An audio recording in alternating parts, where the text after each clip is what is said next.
my understanding of coaching of transformation was quite different before and like after this program. Even when we first started talking about the coaching continuum, right? Like okay, I thought what I had understood of transformational coaching was what is developmental coaching over here. And I'm like, okay, wow, there's a level beyond that. Fantastic, great, amazing. Suddenly nothing made sense, right? But what I noticed over the course of the program is that a lot of things I understood theoretically. Like, yeah, this makes sense, this makes sense, this makes sense. I know this, I know this, I know this. But knowing is one thing. Knowing of it, knowing about it is one thing. Experiencing it for yourself is completely different, right? It's night and day, really. And over the course of the program, I've realized that I may not have a lot of like healing to that. I don't, I'm very fortunate that I've not had a very, a difficult life per se, no traumas and such. Safe, sheltered, loved and all that. But even like, even certain emotions that you held, like, years back, they slowly get accumulated and they're pent up somewhere in your body, right? Somewhere in your body, somewhere in your being. And I think that is what is interesting for me to discover about myself, that okay, small things that I thought was small and insignificant then are very much significant even now. And I'm glad that I was exposed to this thing fairly young, because I think I'll be able to help myself a lot more now and moving forward, right?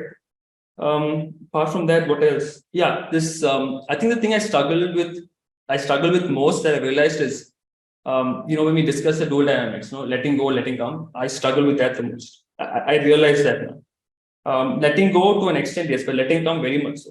So that is something that I really need to work on. I've understood what my spiritual values are, and ironically, trust and faith are two of my spiritual values, but they're also so hard. They're so hard to to embody and to keep it embodied, like throughout, right? Like when I actively try to live those values, it's amazing. It feels amazing, right? But it doesn't last for very long, and that's something I need to work on. And okay, last thing, I'm incredibly grateful to have this community, because again, as I think someone mentioned this, I think Rukesh mentioned it, that these are not things that you talk about with people generally, right?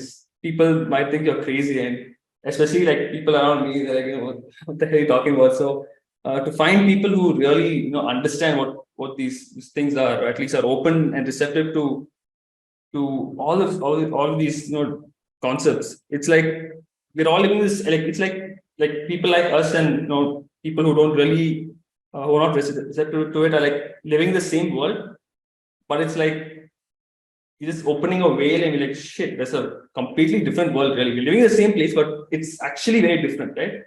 And navigating that, I think, is going to be the challenge from now on. And I think that's also what's going to be brilliant. I'm incredibly grateful to this, this community, this group of people, because doing it alone would have been difficult, if not just different. One more thing I've learned is that I don't know how to hold space for myself alone. So I think that's like the most important thing for me to work on right now, to hold space for myself. I think if I can do that, a lot of other things will naturally fall into place. That's it for my side.